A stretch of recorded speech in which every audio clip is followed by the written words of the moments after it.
Okay, so we're gonna get started here because it's 9 o'clock here in Orlando. David, you are in Tokyo, right? Yep, 10 p.m. in Tokyo. 10 p.m. Nice, kind of late.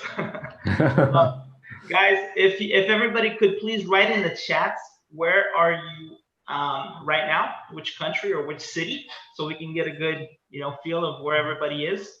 It's good morning in the Americas. It's good afternoon in Europe and Africa, and good evening in Asia. So please write in the chat if you have some time. And we're about to get started. We have, I'm here in Orlando. We have a hurricane coming.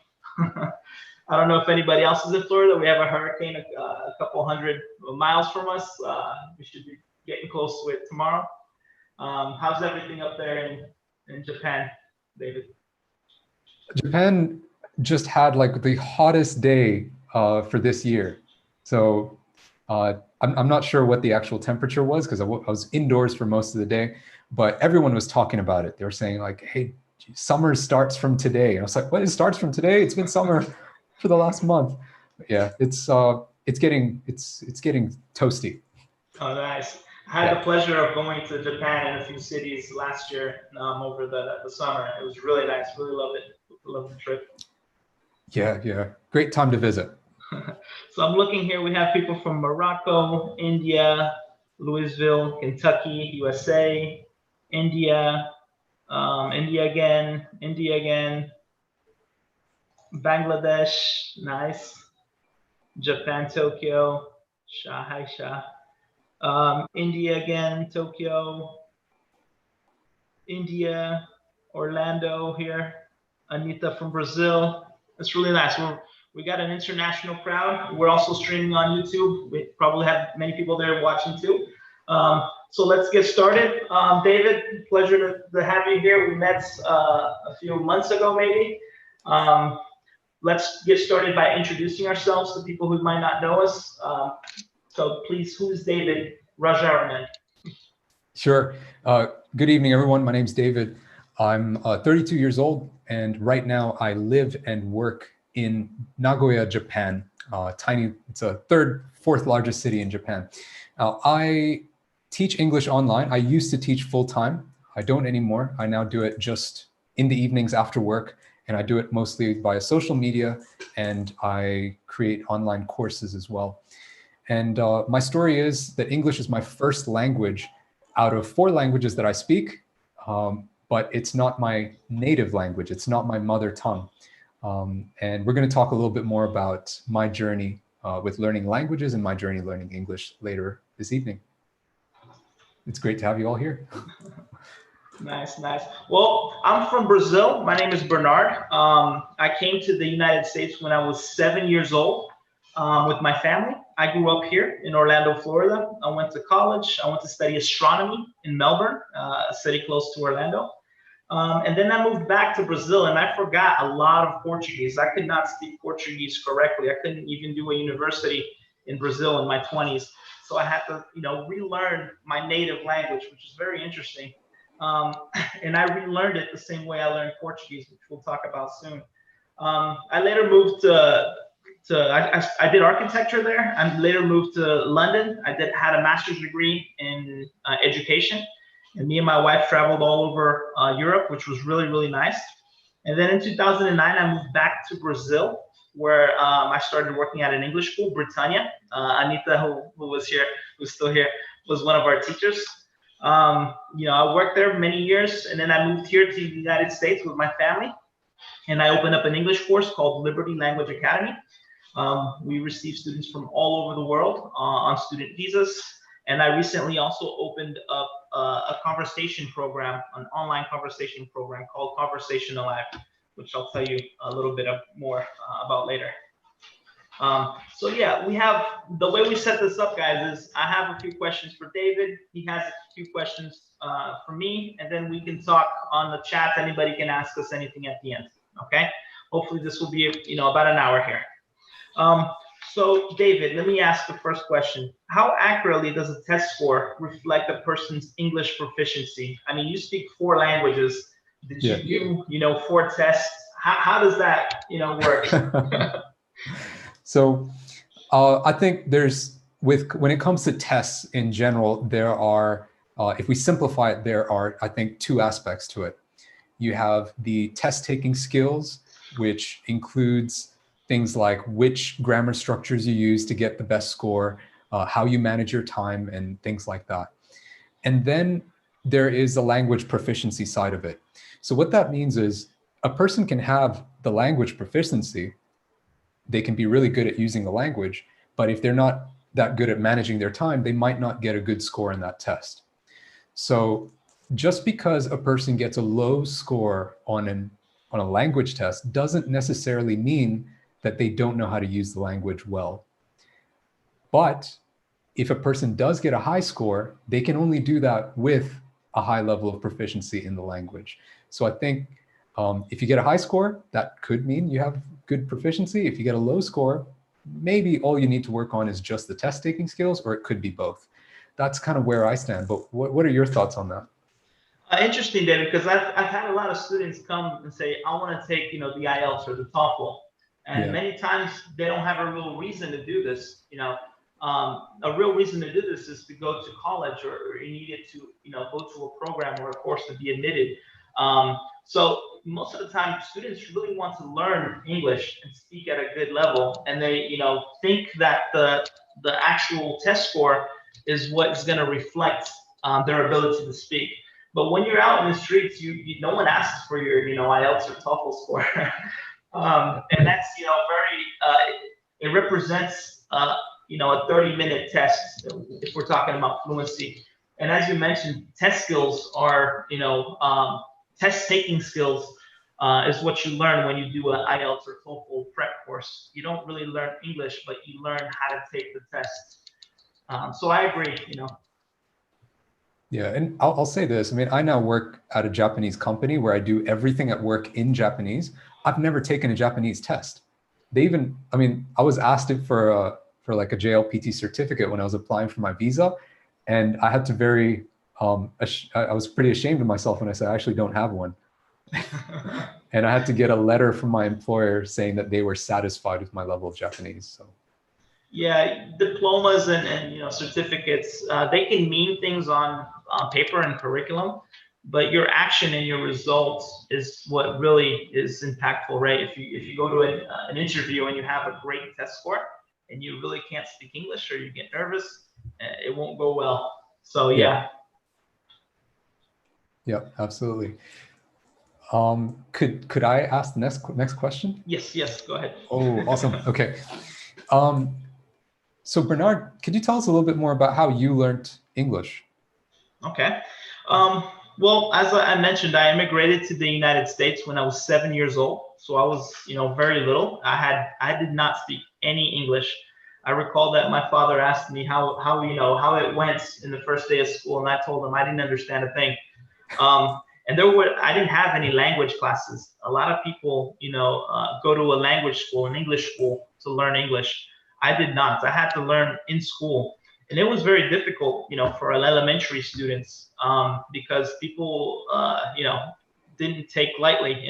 An immigrant from, South America who didn't speak English, it was easy to make fun of, and it was hard making friends. And I really didn't fit in. So, and my parents couldn't help me because they didn't speak too much, either, and they didn't know anything about the United States, and they couldn't help me, and they had to, work a lot all day to make money. So the way I actually learned was funny. It was through basketball. As a young kid, I found something I really loved. I watched basketball, the NBA. It was Michael Jordan era. Everybody wanted to be like Mike. And I started playing. I started practicing by myself. And that's when people kind of got attracted to me. People that like basketball. And then I started making friends, and through these friends, I spoke English, and I made many mistakes, and I listened to what they were saying. And it was kind of like that at school and everything. That's really why I believe a great way to learn English is to immerse yourself, into it. I've seen in Brazil a lot of people do classes twice a week for 2 hours, but they're not really immersed. They go there, they do a lot of grammar exercises, they listen to the teacher, and they go back to Portuguese 100%. on TV, on the radio, at home, at work. So you really only get small doses. I'm not saying it's not good because it's hard to immerse yourself into English in another country, but there are always ways. If you go online, there are many, many things you'll end up finding that you can involve yourself in to become more fluent in English. Yeah, yeah, totally agree. How did you learn English, David? You said you grew up in a non-native speaking English country, right? Yeah, that's right. That's right. So I'm sure a lot of people listening to your story were thinking, oh, come on, Bernard, you grew up in the United States. Of course you speak English, right? But, I would say that's huge credit to you, Bernard, for what you managed to achieve, even being 7 years old. Even if you're going to go there as an elementary student, I can imagine how almost traumatic that could be, if we're going to exaggerate. But for me, look, it's not necessary for you to grow up in an English-speaking country. Brunei is the country where I was born and raised. The national language there is Malay. And Brunei, when I was growing up, had people from all over the world, various Asian countries. And for us, all my classmates, for me, my teachers, English was our second language.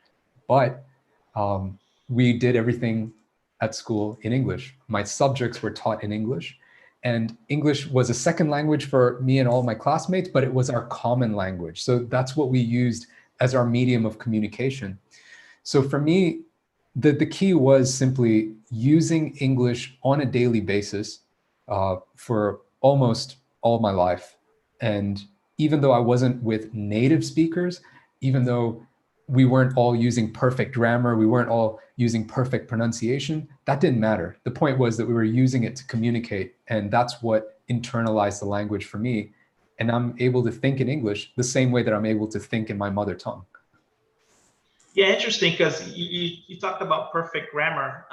Even native speakers don't speak with perfect grammar. I was watching, the NBA, which is back on TV yesterday, and after there was an American athlete speaking, and he made a few grammar mistakes.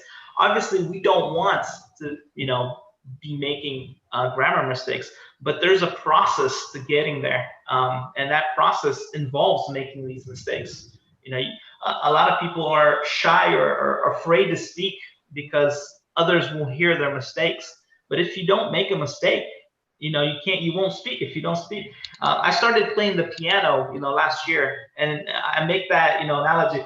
What if I never play, because I'm afraid to make mistakes so no one can hear me play? Then I won't learn.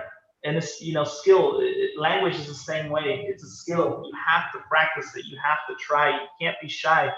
The more you do, the better you will become. And you know what? I kind of said this earlier. When I went back to Brazil when I was 18 years old, I was a native speaker basically in English. I spoke English just like any other American, and my Portuguese was terrible. I couldn't conjugate. I made many grammar mistakes, and I didn't know many of the slangs and the idioms in the country.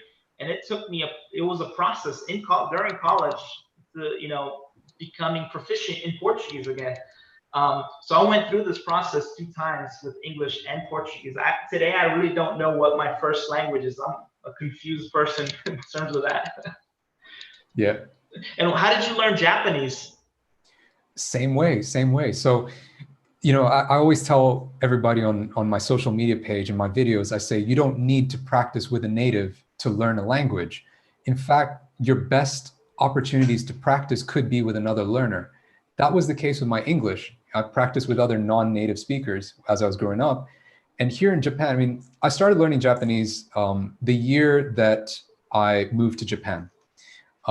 Leading up to coming to Japan, I was using CDs and watching lots of Japanese movies and TV shows just to get myself used to the language. But when I actually got here, I couldn't say anything except perhaps introduce myself and ask for directions and say please and thank you. And for the longest time, man, it was lonely. I was working where everybody I worked with spoke English. And then outside of work, I would stay in my apartment, because if I left my apartment, it was a 100% Japanese world where I couldn't understand or say anything.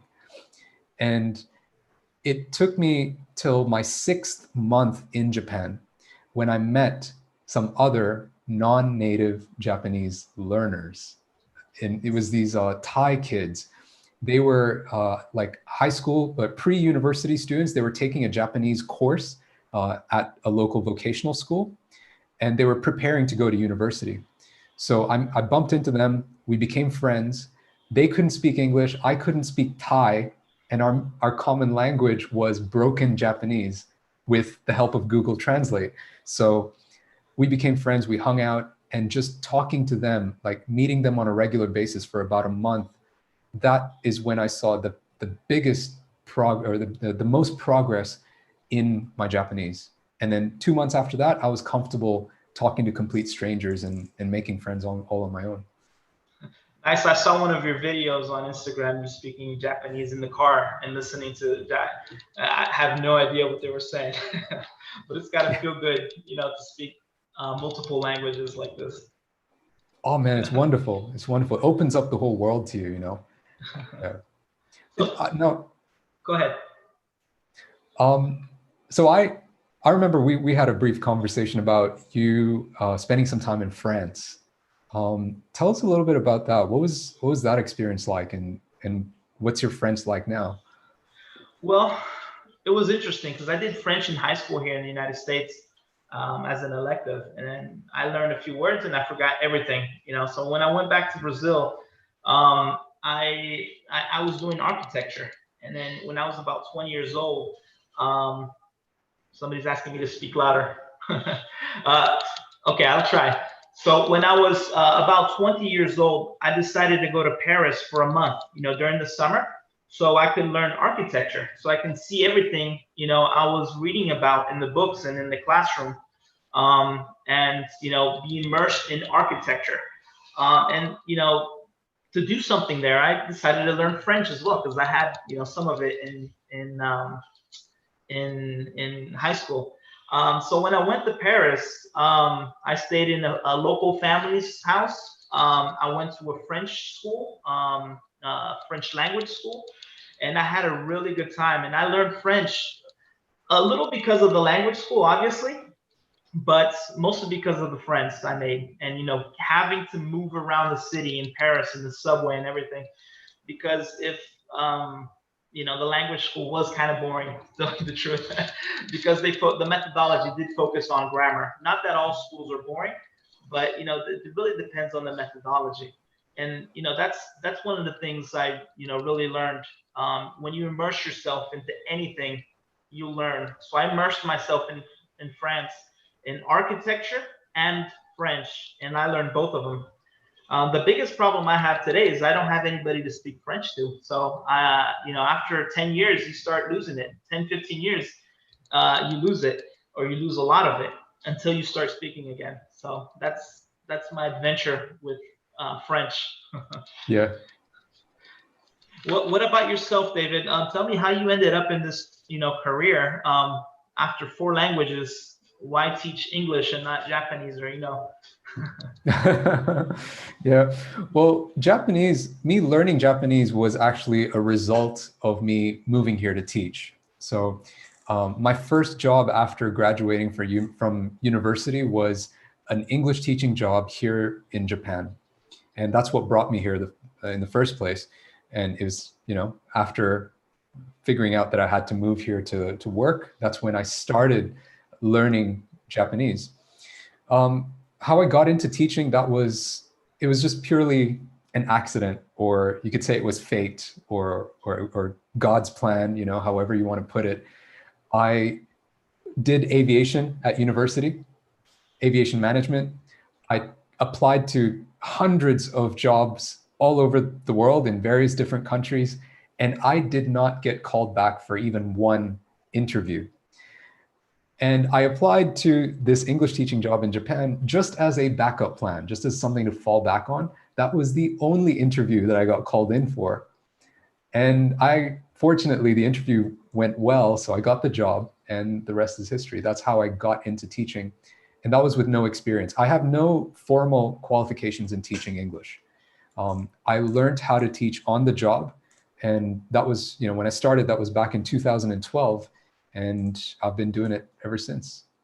Oh, nice, nice. Yeah. Well, funny you say, because when I went to Brazil, I was basically American, and I looked for a teaching job. At 18 years old, I was used to working early, so I applied for a teaching job, and I got accepted. But it paid I think it was like $3 an hour, and it took 2 hours to get there, and 2 hours to get back. I would spend more money on transportation. And at 18 years old, that's not your focus. Your focus is, to gain knowledge. So I decided to go to university, and I abandoned completely, thinking about teaching or working with English. I only came back to it when I moved back from London after my master's degree, and I decided to work with education. And then I went to the English school. So I didn't go the same way as you. Yeah, that's cool. That's cool. And what would you say is the most rewarding and the most challenging thing about what you do? Rewarding is easy. It's transformation. When you see transformation in people, in any education job, you have a student who does not know or does not have skills, and he passes through a process, and he becomes something else. He has the skill or has the knowledge.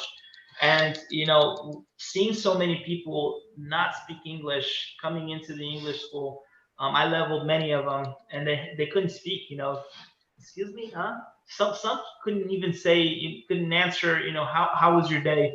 And seeing them evolve in so little time is the most rewarding thing.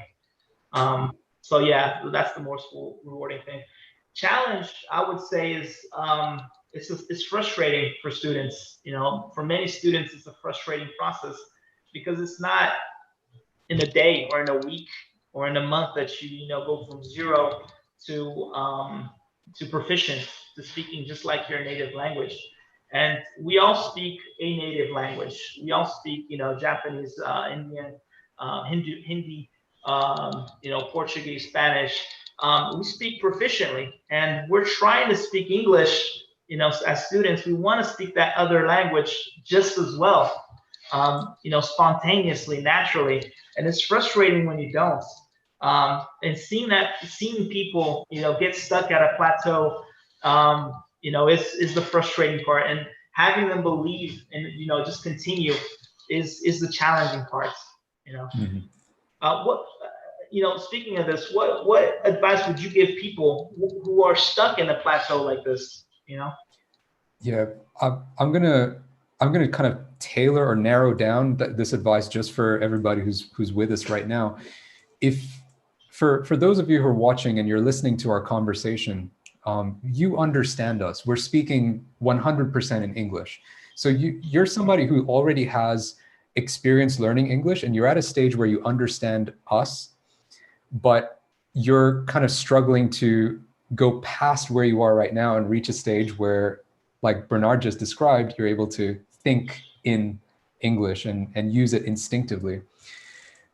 What typically is missing in so many curriculums is there's such a heavy focus on rote learning. Rote learning means focus on memorizing rules, grammar, vocabulary lists, and really preparing for tests. But once you get to the intermediate level, what's really going to help you push past that is what Bernard mentioned earlier, which is the actual usage of the language, speaking with people, communicating, and forming relationships where you're now bringing in emotion and other stakes are involved in the way that you're using English. It's no longer just an academic exercise in a classroom. It becomes real in your life. And I think that is absolutely key. If you're going past that, in fact, I'm going to ask Bernard to share his thoughts. What sort of advice would you give someone who's plateaued at, say, an upper intermediate or advanced level, where they communicate pretty effectively, but they're just, trying to go even further with their language skills? Challenge yourself. That's, I think, the main thing. Challenge yourself. Immerse yourself. That's how I learned English. That's how I learned French. And I have Pierre here say something in French. Oui, Pierre, je parle un petit peu français.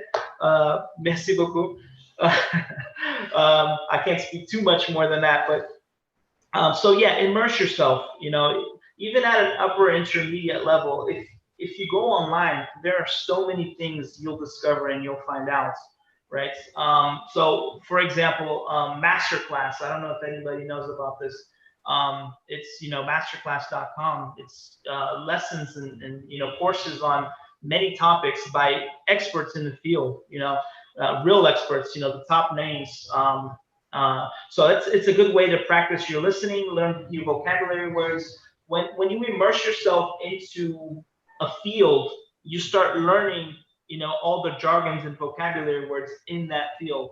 So if that's why a lot of times we have trouble as patients communicating with doctors. We go to a doctor and he says a bunch of stuff and he tries to explain the way he learned, and you're like, I don't understand.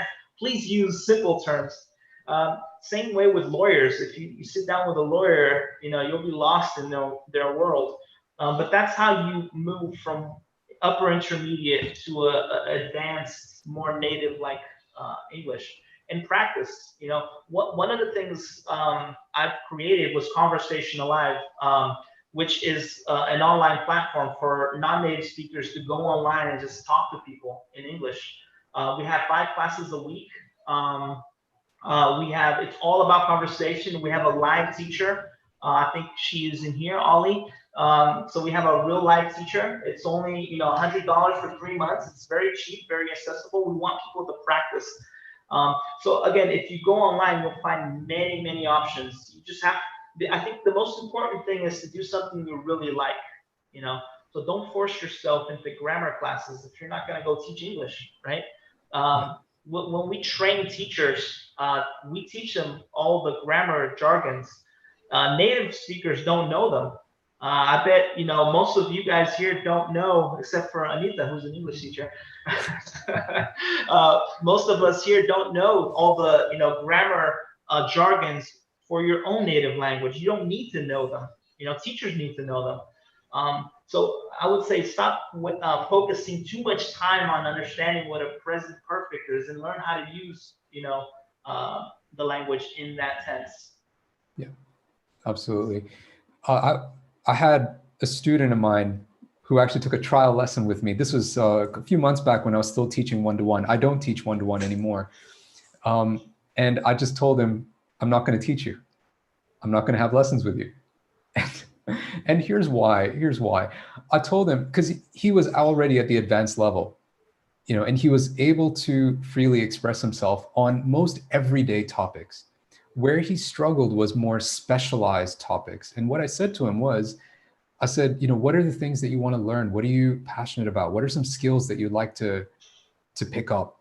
And then he gave me a list, and he said, I'd like to learn how to do this and this and this. And I said, well, why don't you just go and enroll in courses that teach you that, which are taught in English? So you get to use English and learn something else rather than just spend an hour talking to me, and I'm not even an expert on those things.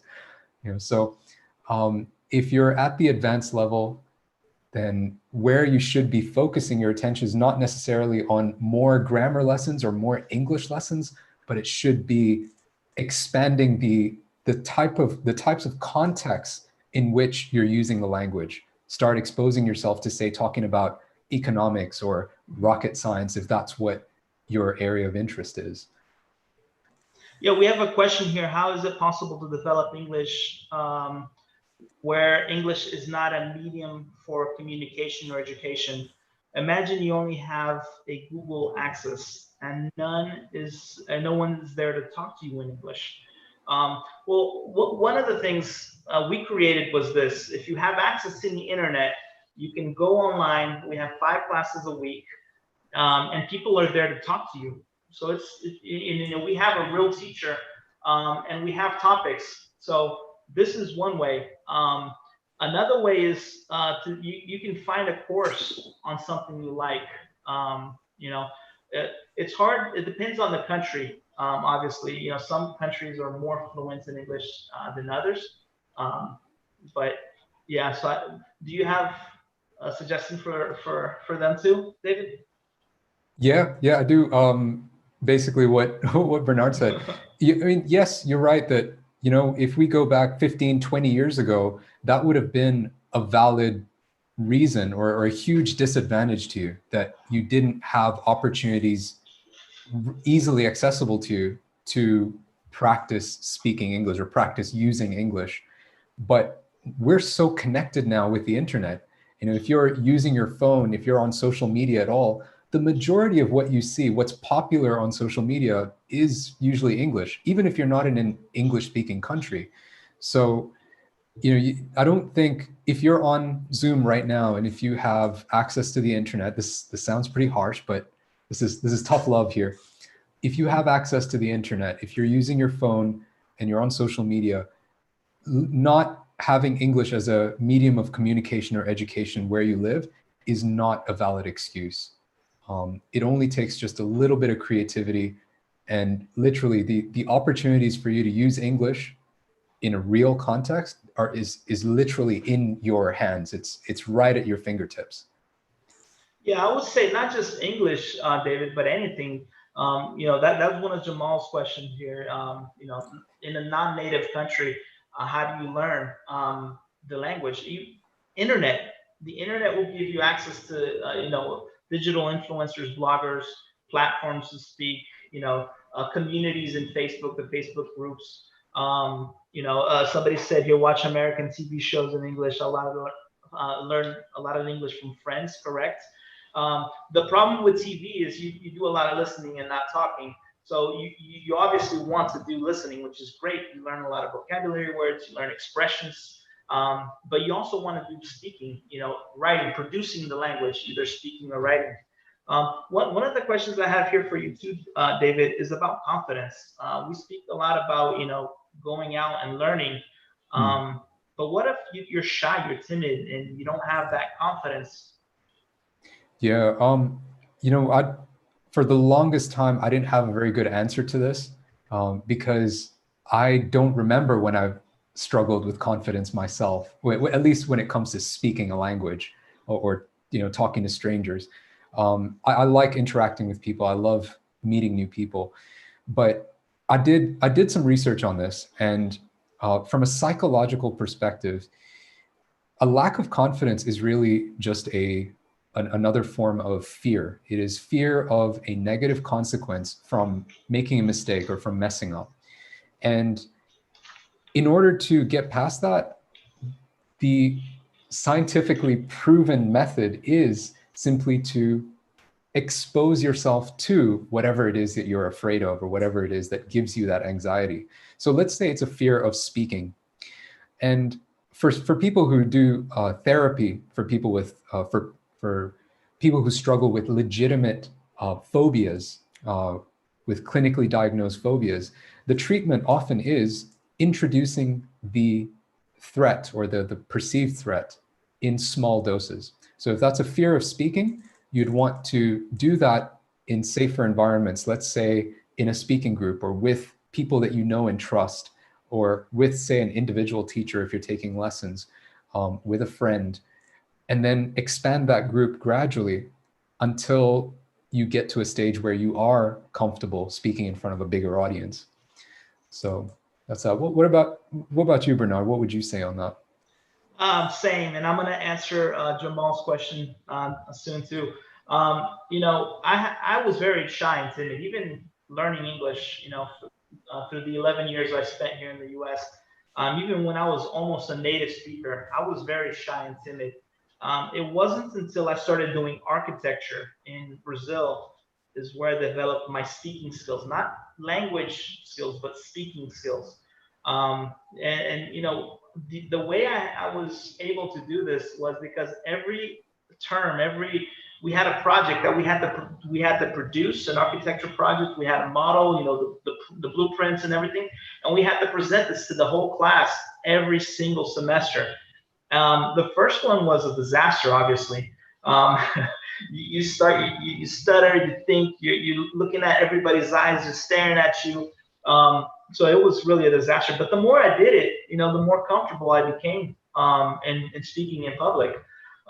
In the last semester, my final project was, so I combined architecture and astronomy, which is something I studied in college here, and I did a hotel in space. That was my final project for architecture, a space resort. And I was very, very comfortable in presenting this. And the three people that were assessing me were uncomfortable because they didn't really know what to ask.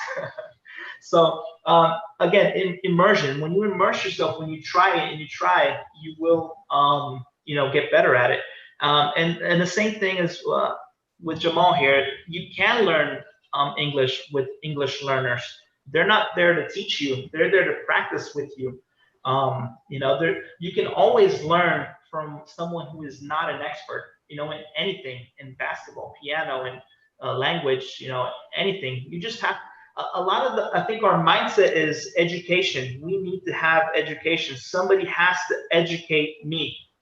And we have to flip that and say, I have to go and get my education or get my knowledge. I have to go learn. So when you put the focus on you, I think you can do it. But if you're always saying, I'm waiting for somebody to educate me or teach me, you'll always be stuck at that plateau. I'm doing piano. I'm doing a marketing course right now. I'm not waiting for anybody, to come and teach me. I'm going to find them. I'm going to find the experts online and on books on Amazon. So that's my take on that. Could I just throw a question from Lokesh? Yes.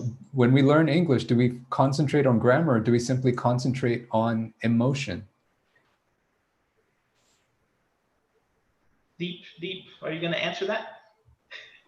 I was asking that to you, but okay. Oh, okay. I thought somebody asked. I was asking that. I was asking you that, but. Well, I wouldn't focus on grammar. I have a language school here in Orlando, and the first thing we did when we were developing a curriculum is we thought we don't want to teach grammar. We don't want to be that traditional English school where you start and you have the verb to be and all those tenses and you memorize all these grammar lessons. So what we did is we flipped it completely. We focused completely on skills, reading, writing, listening, and speaking. Grammar comes as a consequence. And obviously we, throw in grammar lessons in it, but we don't focus on it. The more you read, that's, children read at school. The more they read, the more they become proficient readers. The more we read as non-language speakers, non-native speakers, the more we become proficient readers. Same thing with listening, same thing with writing. You're not going to improve your writing by not writing, by just focusing on grammar. And today it's pretty easy to start writing on by yourself on Word or Google Docs and have Grammarly to correct you or have the actual software correct you. So it's one way to practice. But again, answering your question, going to the emotion part. When you start using the language to talk about something you love, that's where emotion comes in, right? So if you love speaking about food and you're having a class only on food, you're going to learn a lot of vocabulary words, and you're going to enjoy your time. A lot of the times in school, my memory of school is me falling asleep in high school because it was boring. I got straight A's because I went home and studied and did the test. So you're basically studying to do tests, but it doesn't stick to you. It doesn't, it doesn't stay. The way you really learn is by your emotions getting into it and it becoming memorable, that, the scenario, the situation. That's why a lot of people go to English schools and, what they remember is their friends, the parties they had and the field trips. They don't remember that grammar class.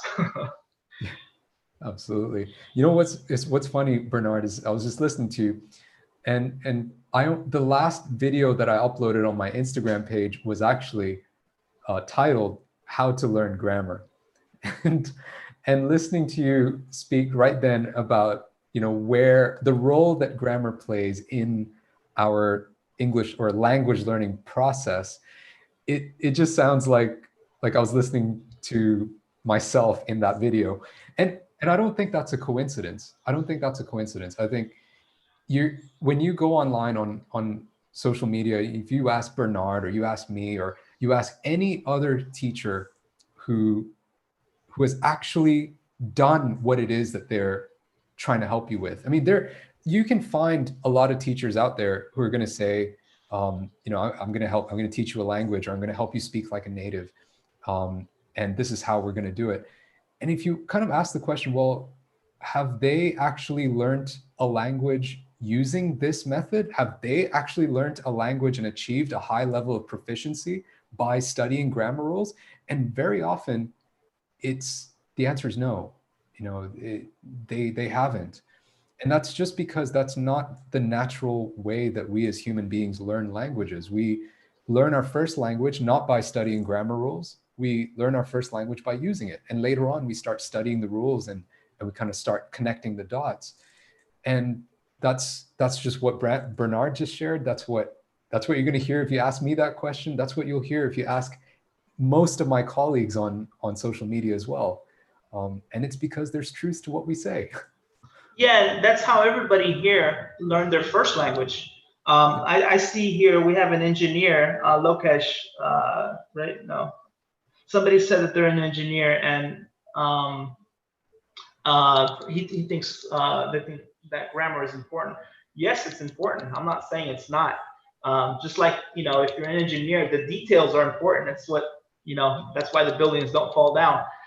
Grammar is important. What I believe is we don't focus on it. You know, it comes as a consequence.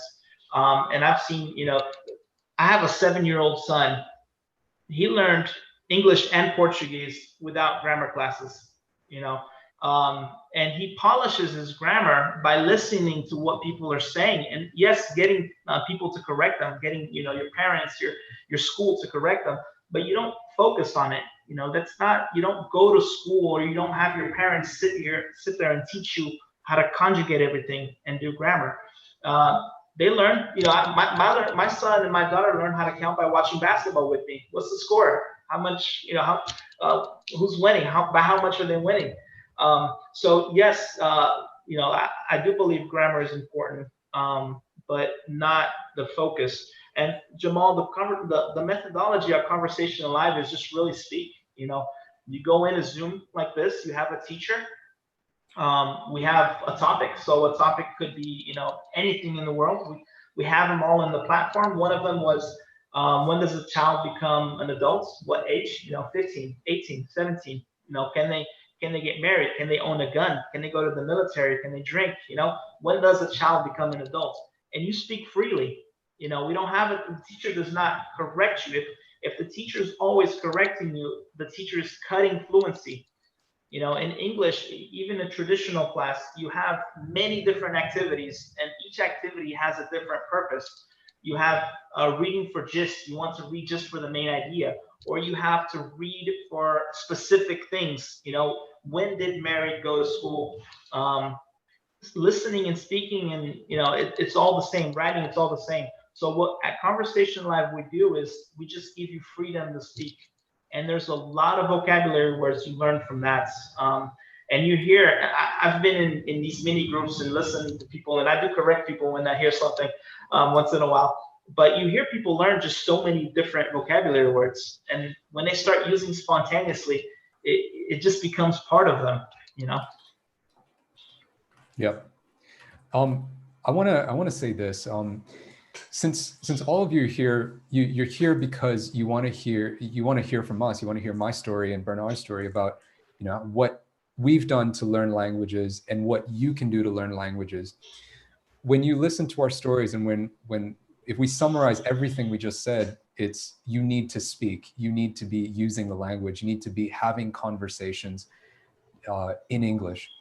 And you're now thinking, yeah, but I don't live in an English speaking environment. I don't have English as a medium of communication or education around me. And we've talked about lots of different opportunities on the internet. There's one that we've mentioned several times on this call, and it's called Conversation Live. Bernard, you just explained about Conversation Live. I would say that if a person joins Conversation Live and all they're doing is simply using the language to communicate, and they're not necessarily studying grammar rules, that's going to achieve precisely what happened with you learning your native language, right? Right. If you learned your native language by simply having conversations with the people around you, that's exactly what you're doing in Conversational Live. And many times people didn't correct me, David. They just laughed. Yeah. There we go. And you remembered those occasions, didn't you? Yes, especially when somebody, when I was 8 and somebody asked me, Bernard, do you want to go out with me? And I was like, oh, yeah, I want to, he wants to hang out. So it's like, yeah. And then everybody laughed. And I didn't understand that going out means going out on the dates and not going out to hang out. So, yes. Yeah. Yeah, absolutely. Here's a question. I'm just going to be completely to the point with this. If I wanted to join Conversational Live, which I do, and I do plan to actually go and take a lesson. Where can I go? What do I do? How can I get involved in Conversational Live?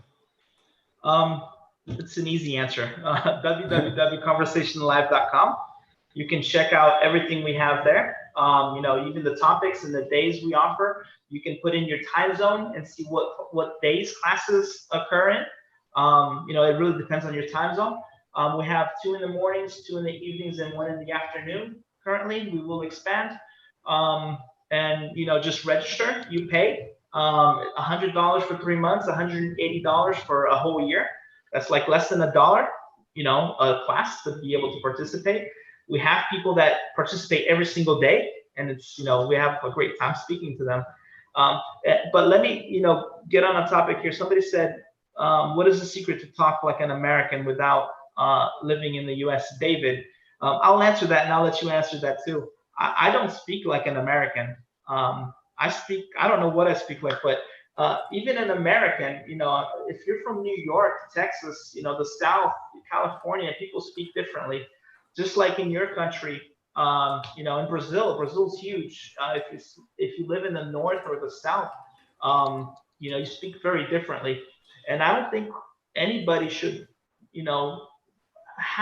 should strive to speak with an American accent, because it takes away from your own identity. It's okay to have an Indian accent, a Brazilian accent, a Japanese accent. It's okay. It's part of who you are. David, you don't have an accent.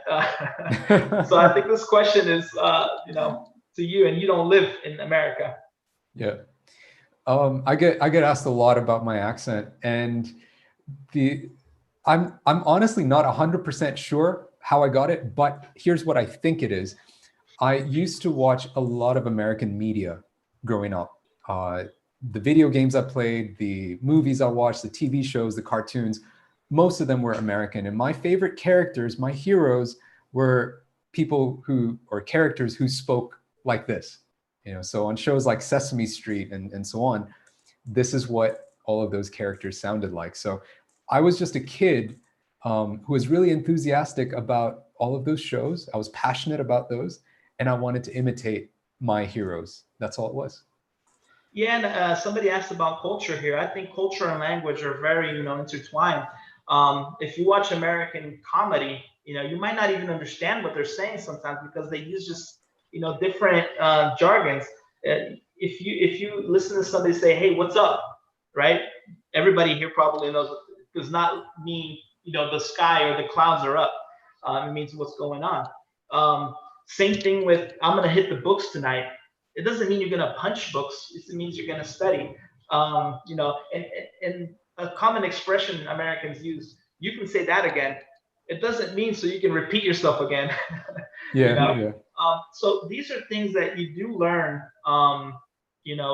by modeling what's going on in the cinema and the movies and, the TV series, James Bond, and, everybody wants to be like someone else. And we end up modeling cool phrases, and we keep repeating these cool phrases because everybody else thinks they're cool, not just because we think that it's cool.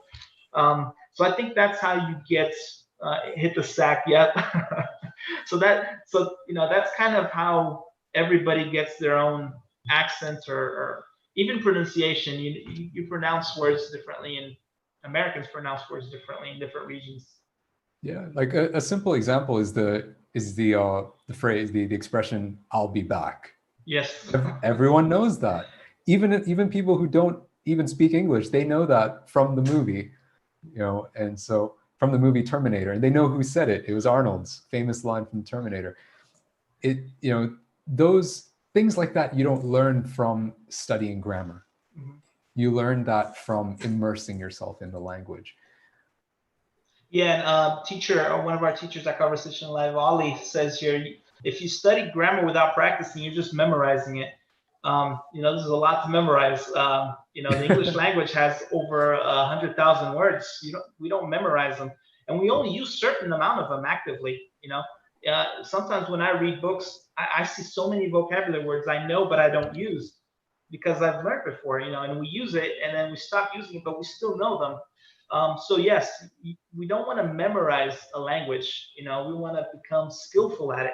You know, just like a sport, we don't memorize all the rules in soccer or basketball or tennis. You can't really play with it. You can't really play that sport just by knowing, the grammar, let's say the technical part. You have to go out and play it, and then you become, natural at it. Exactly. I love using sport analogies to describe the process of language learning because they really are just so similar.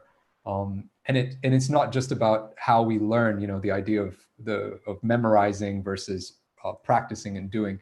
It even applies to like whether or not we take lessons, whether or not we enroll for a course, or whether we practice by ourselves, whether we need professional level players around us to practice with, and so on. Yeah. So The way I got better at basketball was playing with people that were better than me, not yeah, by paying great coaches to do one-on-one private classes, but by actually playing people who were better than me, and I wanted to be better, and I saw their moves, and I saw, I studied the game by myself. And the same thing with English. Somebody's asking what's the difference between U.S. English and UK English. Um, uh, UK is an old is older. The English came from there, and I read a book. Actually, this is interesting. I read a book about how language is kind of like the evolution of species, right? How we as a species evolved from being, some people don't believe it, some people do, but how apes evolved and became humans. And it doesn't matter if you believe this or not, but language is the same way. It evolves. It comes from one place. When you distance yourself to another place, they start using language away from these people, and it just transforms. It transforms. That's why you have so many different types of accents in a huge country. Even in some countries, I think India is one of them. You have many different types of languages in there. But, one really cool example of how, just an illustration of really how much English has evolved over the ages. The word nice used to mean, at once upon a time, it used to mean stupid. oh wow. It used to be an insult. And now we use it to describe things which are pleasant and positive and good. So that's just one example of just how radically language can change over time. Same as wicked, right, David? Wicked.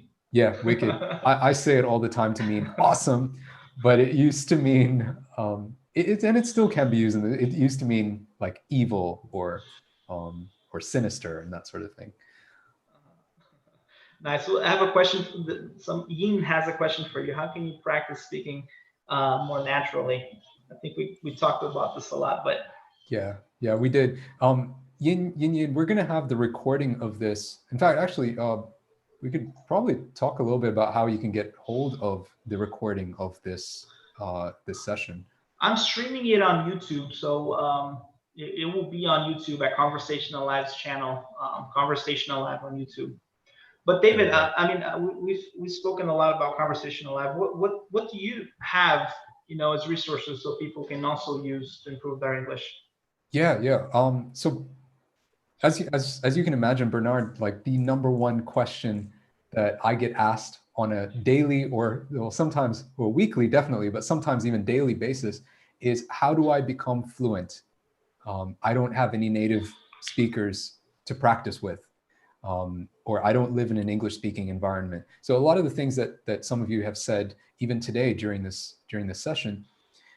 And there's my short answer, which we actually kind of touched on today, that you have so many different options and opportunities available to you, some of which are free, many of which are free, some of which are very affordable and reasonably priced.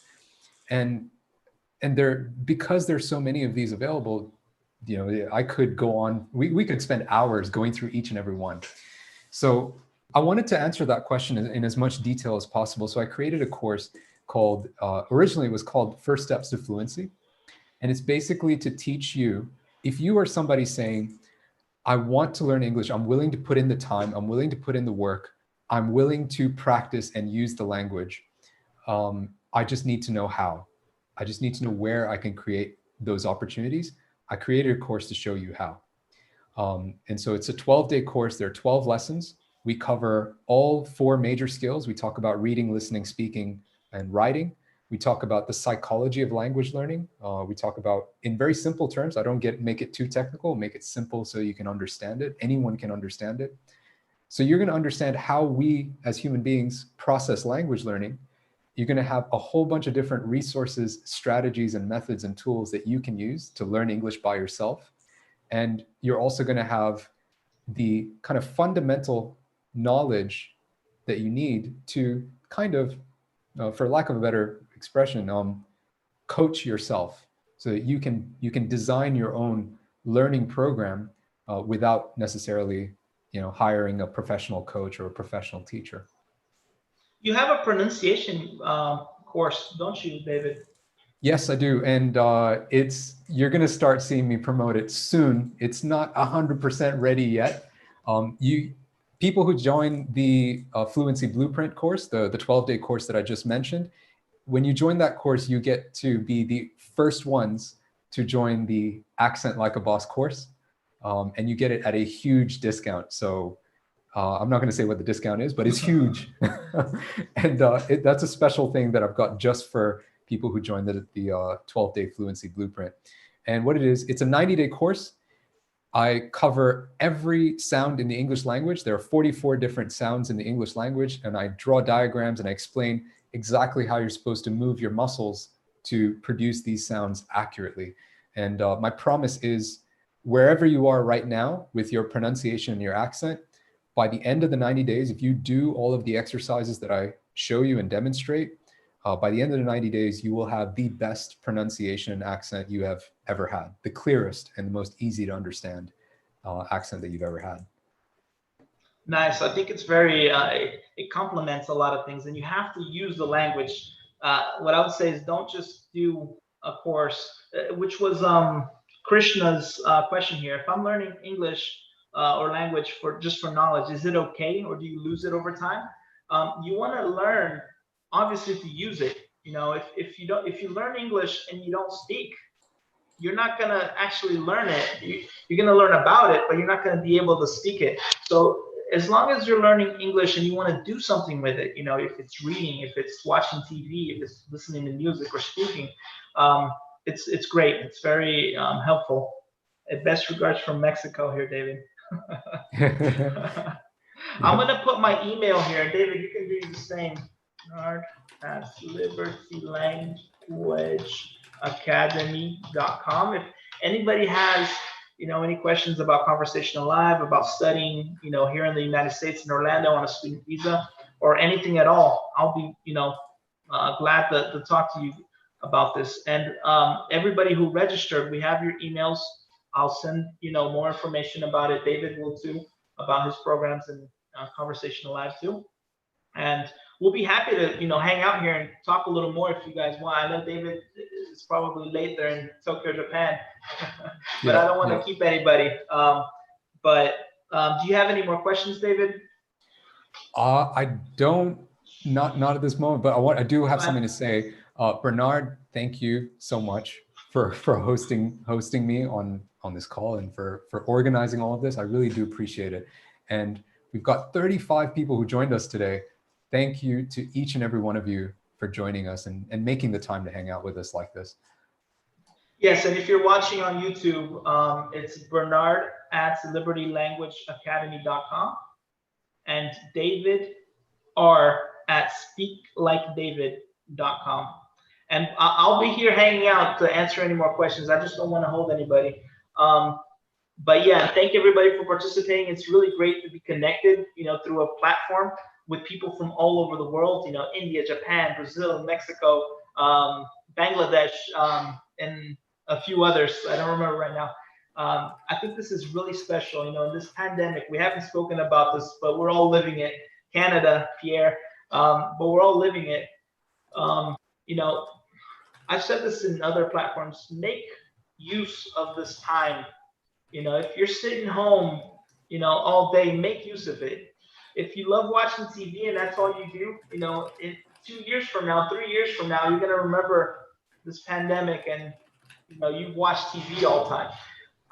So I've told you what I'm doing, learning piano, learning marketing. I've started this conversation live program during the pandemic, which was this is where the idea came from. If everybody's away and people want to speak, let's put them online together. So make use. Oh, Elton from Orlando, Florida, is a friend of mine. So make use of your time, and learn. Learning is, the key to humanity here. We learn that, you should never stop learning. When you stop and you think you know it all, there's always somebody else learning ahead of you. So learn a new language, learn a new skill, learn how to cook. That's away from the English. I've worked as an educator for since 2007, I think. And that's what I really recommend everybody. Just keep learning. It helps you as a human being evolve. Yeah, could I just echo that to all of you here? I want you guys to know this. I'm almost obsessed, just as Bernard is, I'm almost obsessed with improving who I am and the value that I can offer others. So it's not just teaching English is one thing that I do, but I'm passionate about a whole bunch of other things. And I've actually even got right now, you're probably the first ones to hear about this, but I'm also I'm collaborating with another teacher, and I'm working on a course for teachers. And I've also got other projects concerning business and marketing as well. So, and I'm constantly learning new things myself. So you can never go wrong by investing in yourself. You can buy anything else and you will consume that for a day, for a week, for a few months. But if you invest in your education, learning new skills, you're going to have that serve you for the rest of your life. So you can never go wrong investing in educating yourself. True. And let me just add one more thing to that, David. It does not have to be expensive. Exactly. I'm learning how to play the piano with $80, for a year. It's an app, and I'm at intermediate level already with $80. If I hire a private teacher, it would take $80, maybe 2 hours here in the USA. So it does not have to be expensive. In Conversational Live and your programs, David, let me reiterate this. They're cheap, they're accessible. $100 for 3 months, $180 for a year. Your program, $12. I've heard you say it was $1 before, and then yeah. now it's 12, but it's $1 a day. So it's very accessible, and you'll find books and courses online that are cheap as well. So it doesn't have to be expensive. That's the thing. Absolutely. Well, I hate to kind of be pretty abrupt. I do need to excuse myself. No problem. Bernard, thank you again for having me. Everybody else who joined, thank you all for hanging out. And you have my email address. You're welcome to email me if you have any other questions. And Bernard, we'll talk again soon. Yes. Keep in touch, David. I'm gonna write a Conversational Live's website here. Somebody asked, conversationalive.com. Thank you so much, David, for being here. I'll hang out here for a couple more minutes if anybody wants to, ask any more questions. If not, thank you so much for participating. Bye. Thank you. Bye-bye.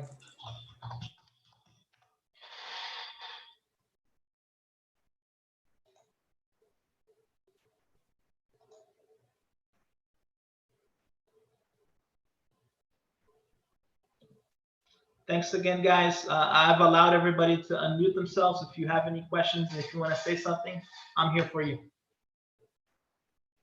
Thank you, Bernard, for this Thank webinar. It was very interesting and helpful. Thank you so much. Thank you. Thank you as well for participating.